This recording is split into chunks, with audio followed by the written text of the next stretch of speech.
If you're planning on starting a career as a self-employed musician, where can you go for funding help? Also, how do you motivate yourself to produce great creative output and plan your approach to complete it? Let's find out. Welcome to Half Hour Mentor.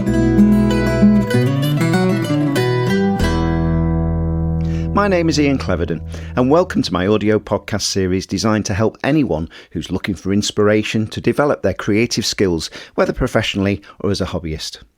Just like Series 2, this one focuses on the various aspects of the creative arts.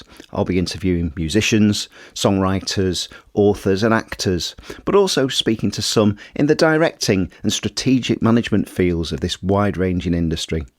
All of my guests have been carefully chosen, as each one of them has an interesting backstory from which we can all learn. If you're new to the series, please follow it on whichever streaming platform you use and go back and have a listen to the rich archive of around 30 interviews and compilations.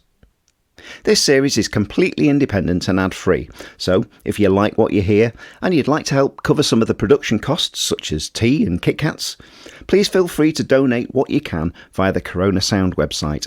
A link can be found in the show notes. And so to today's guest, Iona Lane. Iona is a folk singer, songwriter and storyteller.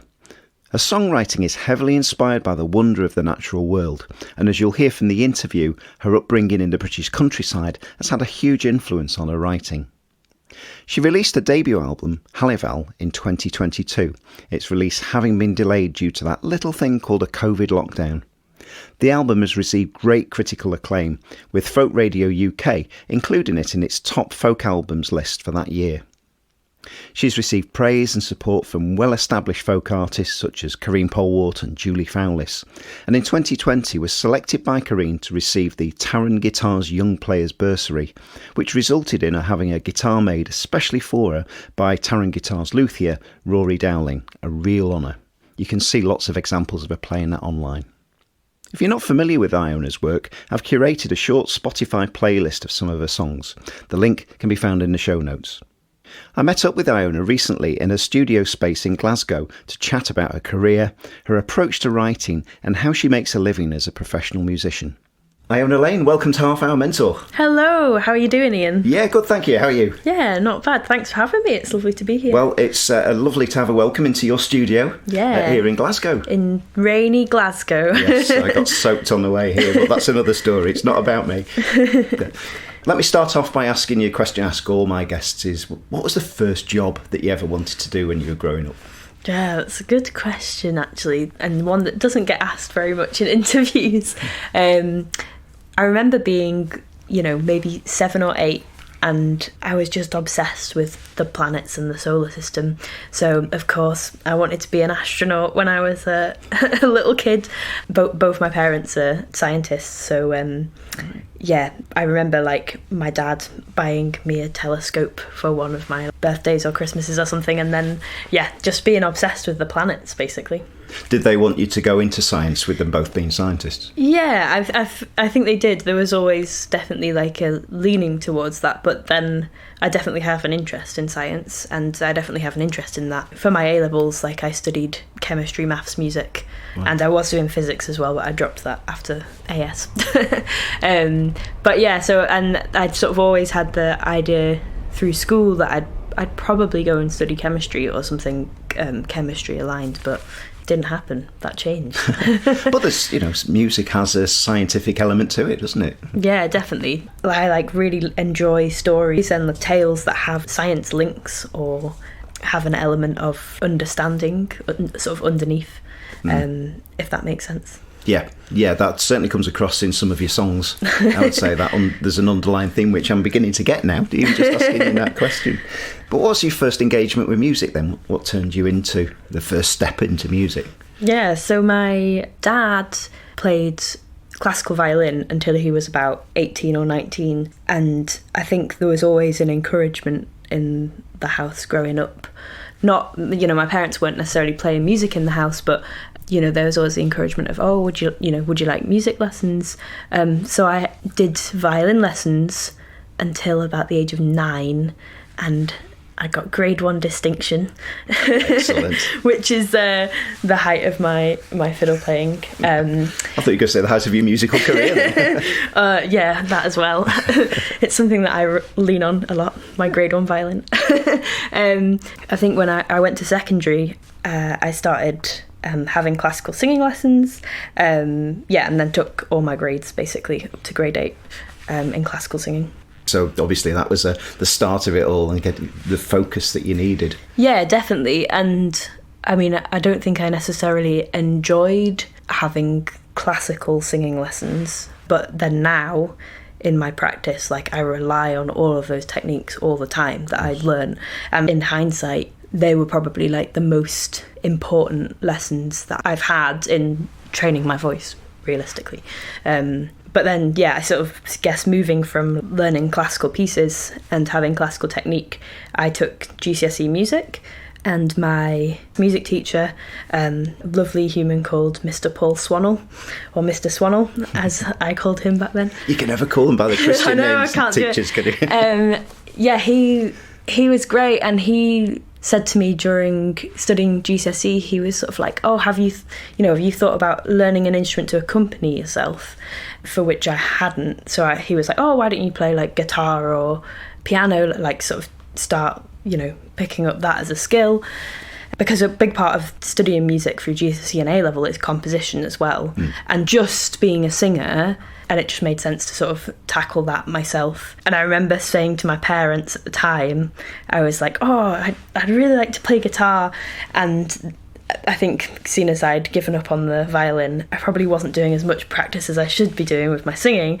They sort of said, well, we've got a ukulele in the house, so, teach yourself that for 6 months and then prove that you are going to commit to it, and then we'll think about buying you a guitar. So Mr. Swannell also, he started feeding me Joni Mitchell and Nick Drake and John Martin and that kind of stuff, and that was sort of the real trickle down of folky influences, I guess. So I have a lot to thank my teachers at school, basically, my music teacher at school.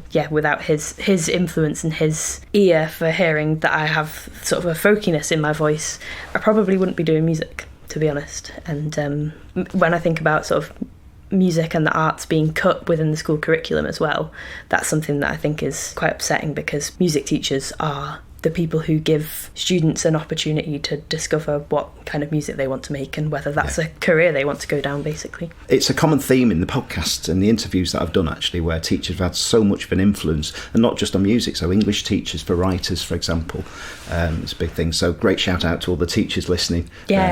So you took the guitar up at a fairly late age then? I was maybe 15, 16, I guess, when I started playing guitar. And I sort of self-taught myself through YouTube for a bit, and I mainly just learned pop songs on the guitar, to be honest, and taught myself chords and that kind of stuff. And then, I started having guitar lessons with a wonderful guitarist called Paul Jones at a place called The Music Spot in Lancaster. Paul had a very folky style, and I sort of went to him because I had an interest in learning about different tunings, different guitar tunings, and he was the person to go for that. So you started playing around with guitar tunings very early on, by the sounds of it, then? Maybe a year in to learning guitar. I mean, like Joni Mitchell plays in the most crazy tunings, and just learning about Dagad and Open G and all that kind of stuff. It was just a sound that I was sort of drawn to and knew I wanted to explore, but didn't necessarily have the resources through what I could find on the internet at that time. Right. For some listeners who perhaps thinking, what the heck are they talking about with guitar tunings? Of course, there's a sort of standard tuning that guitars, are given to us when we start playing. But of course, then there's lots of different experiments that go on. So what was the first step you took in wanting to be a professional musician then? That's kind of difficult to answer, because I think a lot of stuff just happened quite organically, or like my process of going to study chemistry, moving into going to be a musician, just felt very natural and felt very organic in that sense. I started playing open mics and gigging and that kind of stuff really early, because I saw those things as like little deadlines to like, I want to learn that cover by then, or I want to finish writing this terrible, terrible song by then. So I started playing gigs through sixth form, And then I guess the sort of decision to go and study music was probably the first conscious thing, in the sense of me being like, okay, this is what I want to do. This is what I want to shape my career around. So yeah, sort of deciding to apply to study music and make that step was sort of a real step up for me, I think. Great. So where did you go on from a studying point of view then? How did you develop your musical skills? Through study. Through studies. Yeah. So I studied at Leeds Conservatoire on the folk course there. So I had 3 years there, and I had singing lessons with the wonderful Nancy Kerr and Bryony Griffith, who are two wonderful humans and excellent teachers, and I learnt a lot from them. And I think having those 3 years, essentially for me to work out what kind of musician I want to be, what kind of music do I want to write, what's my thing, what do I want to say, who do I want to be, I guess. And it's kind of like finding myself as a musician. I say that with quote marks around it. But yeah, yes, air quotes were being done just around the microphone there, folks. But yeah, just having that time to sort of experiment and learn lots about folk music and other musics, and learn how I fit into that. But also at the same time as studying, I was also doing quite a lot of gigging, and I was trying to do as much actually in the industry at the same time as doing my degree. Because I think often a lot of people who are, and I'm not necessarily saying that the way I did it was the best way to do it, because parts of my degree maybe suffered a bit because I was out gigging. But I think there is an element of it's like really important to, as well as studying the music, you're like actively trying to like pursue being in the industry at the same time, and they have to work symbiotically, otherwise... Makes it a bit more like an apprenticeship then, doesn't it? Because, an apprenticeship is not just theoretical study, it's the practice as well. Yeah, definitely. It was great in the sense that, I could go and play some gigs at the weekend, and then I could come back to uni and we could have a conversation with the tutors and the other students in my class and be like, oh, this happened at the gig. This is how I dealt with it. Was that the best way, or was that... how would you deal with it as someone who is established and is a touring musician, Right, to the great. tutors. So there was quite a lot of, like you say, almost like apprenticeship-esque style learning if you're working in the industry and doing your degree at the same time. Yeah, you could take that into the tutorial room and chat about it with your tutors and with your mentors, effectively. Yeah, exactly. Oh, fantastic. That's great. So when was that? What years were you studying? Yeah, so I studied 2017 to 2020, Right. which meant I graduated during COVID, which was... not the ideal time to... So leading up to COVID, and Ken, if people listening to this in decades to come, March 2020 was when it all hit us and gigs finished and we all went into lockdown, and that's just you coming to the end of your degree. Yeah. So just prior to that then, what were your ambitions in terms of, I'm going to be professional, or, let's say January, February time? It must have been quite an exciting time to think, I'm going to get out there. Yeah, definitely. I mean, it was quite daunting as well, actually. I think I was preparing myself to be fully freelance, or at least partly freelance and partly self-employed. My sort of grand plan for leaving uni was I was saving up to buy a narrowboat so that I'd live on a narrowboat so that my living costs would be much less. And also, anyone that knows me knows I love the canals and I love narrowboats. Yeah, and I was gonna do as many gigs as I could and try and sort of work my way in the scene. And I was also building up to the creation of my debut album, and that was sort of a big thing that I knew I wanted to do within the first couple of years of leaving uni. Was right, I'm going to make my album, and that's going to be the main focus, I guess. But yeah, COVID hit, so none of that really happened. Right. So how did that impact you perhaps from a mental point of view, your mental health? Yeah. So COVID hit in we had 2 teaching weeks left. So we had 2 teaching weeks online, which was fine. I'm very grateful that that's the only teaching online I had, because I know a lot of students in the years following, and have had a lot of online learning, and that's really difficult for something like music. Like having a one-to-one lesson on your instrument with someone who's not in the same room as you is really difficult. The main thing for me was that I couldn't have my final recital, which is when you're doing a performance degree, that's essentially the equivalent of your dissertation. That's your main project that you're working towards. And I'd been like working on arrangements and working with musicians and developing my band since October prior.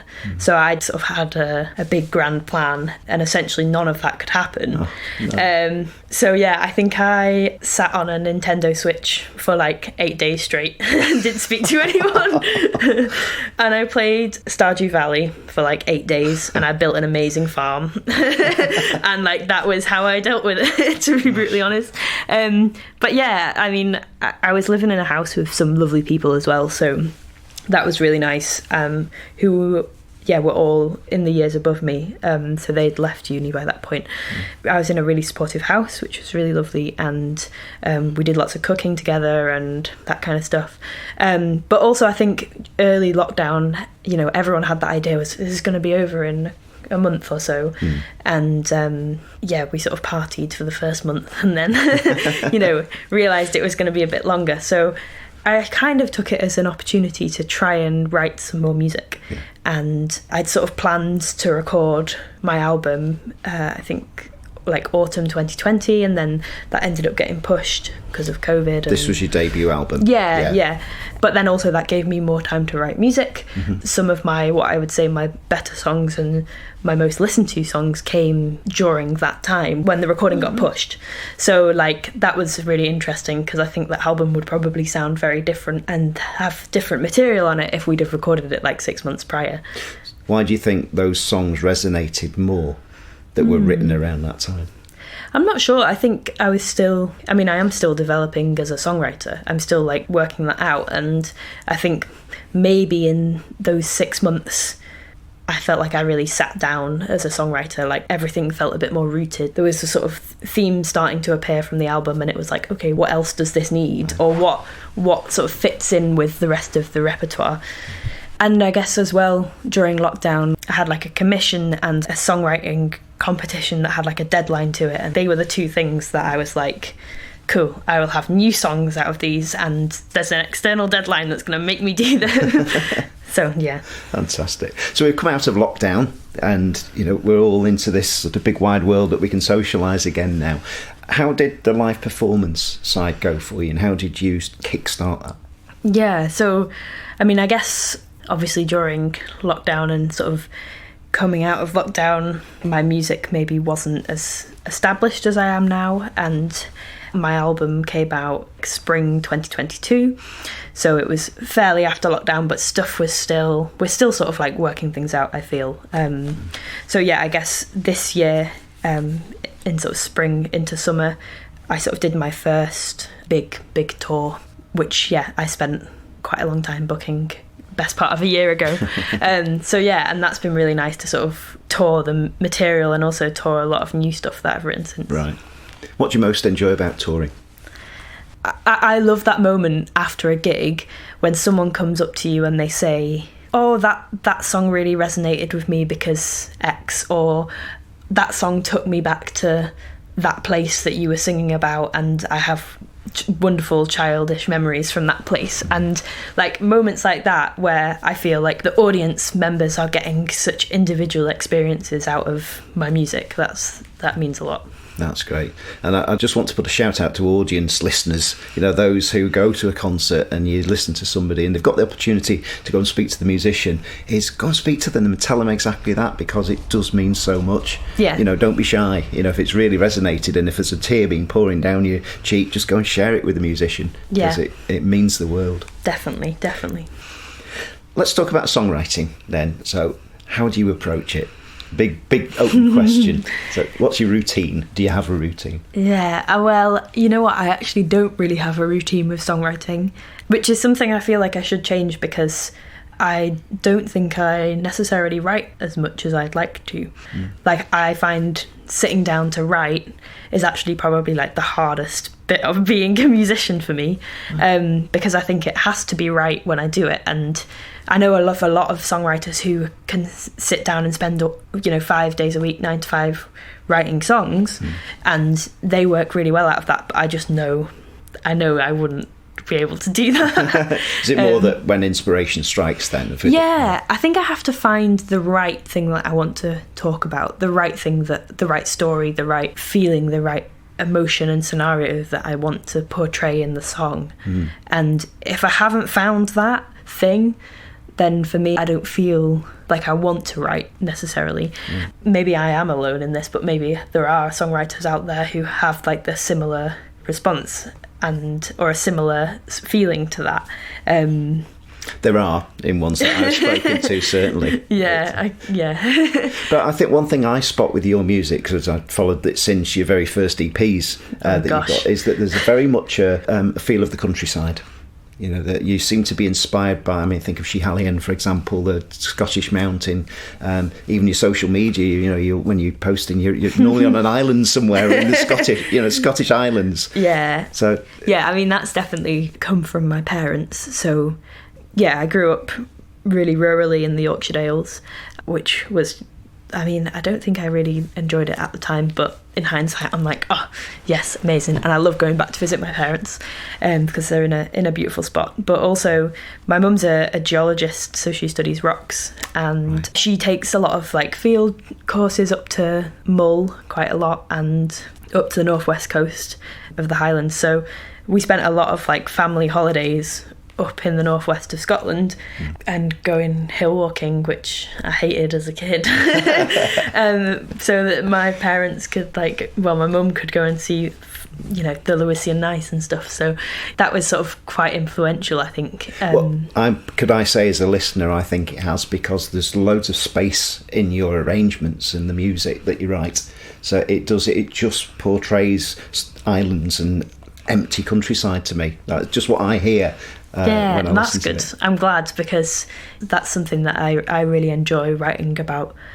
Oh, great. On the writing front, you seem to be doing a lot more collaborative work and working and writing with others now. So how do you approach that? And, how different is it to when you're working by yourself? Yeah, I find co-writing probably easier than writing by myself. Oh, why? In a way, because there's someone to hold me accountable in that moment. I feel like when I sit down by myself to write, I can often just spend that time doing a lot of research and like deep diving into about a certain place or a certain story, and which is obviously like important to the songwriting and important to the building of the piece, but also then for me trying to translate what I want to say through that onto guitar and then into lyrics.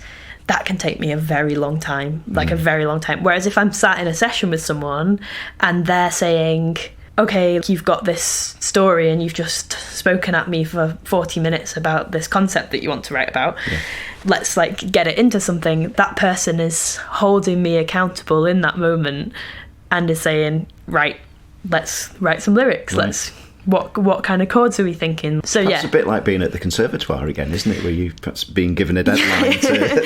Yeah, exactly. And it's also nice to have that sort of influence of someone who maybe hasn't gone down a rabbit hole of research about that topic, and for them to just have fresh ears on it, and then they might come up with something and you're like, no, that's not right, that doesn't fit with the story or whatever. But yeah, being able to have that conversation between a couple of people, I think makes for a really nice song. Yeah, that's great. There'll be a lot of listeners, I'm hoping, that will be thinking, okay, I'd love to go professional, but I couldn't afford to do it. How would you go about it? How have you gone about it? Because you're at that relatively early stage of it all. So how do you deal with funding and raising funds as a professional musician? Yeah, so, I worked part-time, essentially, alongside doing music for quite a while. But then, funding-wise, to help with recordings and touring and all those extra costs that are actually quite daunting and quite, it costs a lot of money to try and sort of make an album or record music. So yeah, like I've had a couple of batches of funding from Help Musicians UK, who are a charity who support musicians through funding, but also they offer a lot of wellbeing services as well and advice. And they're great. If you've not come across them and you're a musician, go and check them out. So yeah, they gave me some money towards the recording of my album, which was amazing. And they've also given myself and Katie Spencer, who you've had on the podcast previously. Yes, last series. They gave us some money that we're using to help with the costs of touring in Europe, which we're doing in November. Excellent. So yeah, they're great, and they've made things happen for me that haven't necessarily been possible. There's also, if you're in England, there's Arts Council, who have two main strands of funding, I guess. So there's project grants, and there's also developing your creative practice. So when I was living in England, I've had the developing your creative practice funding, which is essentially you apply for a pot of money that you can use in whatever way you need to help your creative practice, to help your development. So for me, I was paying myself time to like be creative and to have that sort of time, that space to develop. What's the application process like for these things? You know, how do you go about it? Yeah, they're all slightly different. So Help Musicians has a really simple form that you fill in, and they ask you various questions about your project and what you're doing, and you have to present a budget and present a proposal essentially. It's a business plan, I suppose, really, isn't it, for the project you're doing? Yeah, it is. And that can seem like a lot of work, but also I think creating that proposal and creating a budget for your project and all that kind of stuff, it actually just helps the whole thing sort of cement itself and become more realistic. And for you as a creative, it sort of helps you see actually how it's all going to work. Because I think until you sort of go through that process of essentially like putting together a business plan for the project or the tour that you're going to do, maybe you don't have all the facts and figures at that point, and it sort of fills in all the gaps and it sort of helps bring everything together. Yeah, it probably helps focus the mind, I suppose. What am I really doing this for? Yeah. And put it through. Absolutely. Help Musicians also, just to give a call out for them, they've got a mentorship scheme that they offer that they run with the Ivers Academy as well. There'll be a link in the show notes that I'll put in for that. But amazing. They're all very, very helpful. Yeah, as well, if you have questions about your application or whatever, they're super speedy at getting back to you, and the team there is really nice. And if your funding's successful as well, they also offer a series of business advice sessions alongside the funding. So they don't just sort of give you the money and then it's like, right, off you go. They're there to support you, and you get a series of advice sessions. And so, yeah, Help Musicians are great. I love them. Excellent. Great shout out to them. Marvellous. So you mentioned about working part-time as well. So are you still working part-time? Sort of. So during COVID, I had 2 part-time jobs. I was working 2 days a week in a bakery and 2 days a week in a spice shop in Leeds Market, which was great, and they were lovely jobs to have, but obviously not music related whatsoever. And then I sort of gradually moved out of those because I knew I was sort of getting busier with gigs and busier with work through music. Yeah, and the main reason I sort of jumped ship from them entirely was I was offered a job at Hudson Records, which was fully freelance, basically working on campaign management and work from home, remote working, can essentially set my own hours and all that stuff. So worked really well alongside being on the road and Is that campaign management for other artists? Yeah, for their artists. So yeah, and that was great. So technically I don't earn all my own money from being Iona Lane musician, in quote marks again, all the time, because I do work freelance for a record label, but I kind of still see it as fully self-employed, fully working in the industry, and it's great. But I think that's fair to say, because we've all got to pay the bills in what we do, and finding something that will allow us to do that. But what you've actually done is turn it around and put it into something, just thinking campaign management. It must be great for you as a self-employed musician promoting yourself. You're probably learning lots by promoting other artists as well. Definitely. And it keeps it really fresh because every release is completely different sort of marketing plans and social media algorithms are like changing all the time. So through working through other artists, I'm sort of keeping up to date with a lot of that. And also it's great. It's working with Hudson Records. So Andy Bell, who mainly runs Hudson Records, he's the owner and he's a amazing producer, and he produced my first album.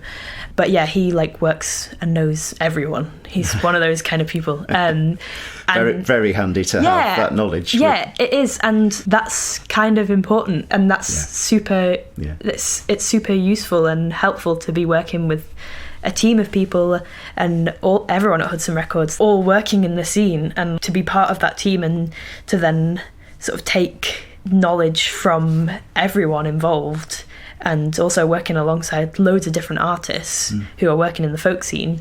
It's great. It's just like massively widened my understanding of music and of releasing music, but also widened my contacts and the people I know. Which should be very helpful. And I think it must be encouraging to a lot of people listening to think, actually, you know, you need to do other things as well, and you can do other things as well. But it's the flexibility, particularly when you're on tour. You can't be stuck in a bakery, can you? Because if you're at the other side of the country, that must be quite hard. Yeah, exactly. You're letting somebody down, you know. Yeah, exactly. I mean, it is a part-time job, but it's just informs me as a musician as well so heavily, and particularly on the industry side of things, which is something that if you're going to be a musician, you do have to have, you know, no one starts off straight away with a manager, an agent, and someone to tell them what to do. So you have to navigate all that yourself. And through working with Hudson Records, I'm sort of building on that knowledge and that understanding of the industry. Great. Which then just feeds into how I conduct myself as a musician, if that makes sense. Absolutely. Yeah, it's mutually complementary, I suppose. You're learning all aspects of the business. Definitely. Yeah, very good. So what are your future plans? Future plans? Well, in November, myself and Katie Spencer, we're going off on tour for 3 weeks. So that's very near. That's happening very soon. And we're touring in the Netherlands, Germany and Denmark. So fantastic. That's going to be a lot of fun. It's kind of the first time touring on the continent for both of us. Great. How many dates have you got? From the top of my head, I think it's 14 or 15. Spread across 3 weeks. So me and Katie are going to spend 3 weeks together, which is going to be a real hoot. We'll see if we survive and enjoy each other's company afterwards. I'm sure we will. Yeah, listeners, go and have a listen to Katie's episode. I can't remember what it is, but it was in the second series. Yeah. More like 16 or something like that. But it'd be a really good complimentary one to listen to. And Katie's amazing. She's a really good friend of mine and just an amazing musician and songwriter. So yeah, and then moving on from that, I'm kind of working on album 2. That's the next thing. So I'm sort of in the process of writing material for that, and the whole of that album is going to be inspired by different islands around the UK, and I'm hoping to do a set of sort of different residencies on different islands and spend time in all these different places if I can find the time. So yeah, that's sort of the theme and the concept, and also sort of tying humans into those sort of really remote places, and how do humans fit in that sort of landscape. Brilliant. Well, I think you've given a fantastic overview of a young musician entering in the professional world, trying to forge a career through, early stages. It'd be a fascinating listen to my audience. Oh, I hope so. So thanks very much for that. Hope they're enjoying it. Where can all our listeners find out more about you? Yeah, so my website is www.ionalane.com, or on all the social medias, I'm at Iona Lane Music. So yeah, if you like folky stuff or pictures of nice landscapes, that's where you'll find me. Fantastic. Got one last question I ask all of my guests, and that is, knowing what you know now, what one piece of advice would you have given that younger, GCSE music student of yourself? Yeah, I think just remember that no one is going to do the work for you. You need to put in the hard work, and you need to make things happen, and you need to, go out and find your work, and go out and do the things that you enjoy, and write the songs that you feel the need to write, and don't necessarily rely on other people, which maybe isn't the most optimistic thing to end on, but I think, just remember that you're your own boss and you make your work. So, go and do that. Iona Lane, thank you very much. Thank you. Thanks for having me. What particularly impressed me about Iona's approach is what I would call her quiet determination to succeed as a professional musician. As you may have gathered from the interview, she manages herself, books her own gigs, sorts out her own promotion, and is not afraid to seek advice from the best sources. It's clear that the folk world is a very inclusive and supportive environment in which to work. It was interesting to learn that, just like Boo Hewardine in the last episode, she thrives on deadlines and collaborations as the best drivers to be creative. If you haven't listened to my interview with Boo yet, go back and have a listen. Boo probably has around 30 years more industry experience than Iona, but shares the same creative challenges. Also, it was great to hear that very common influence in the vast majority of my interviews: teachers. I bet we can all think back to one or two teachers who've had a massive influence on what we do. Finally, I was particularly pleased to hear wonderful praise for help musicians, especially because I'm one of their mentors on the co-pilot scheme. There's a link to the charity in the show notes if you want to explore it further. My thanks go to Iona for her precious time and some great advice. Don't forget you can have a listen to her music in the Spotify playlist I've put together, again linked in the show notes. You'll also find a link there to her Bandcamp page, which is her online shop effectively. If you like what you hear of Iona's music, please do support her by buying some of her work. By doing that, you're helping her to keep her creative process going. If you've enjoyed this episode, please follow the series wherever you get your podcasts and do review the back catalogue if you're new to the series. You can leave feedback about the episode through social media by searching for Half Hour Mentor, or just drop me a line via the email link in the show notes. I'd love to hear what you think about these episodes, so please do get in touch.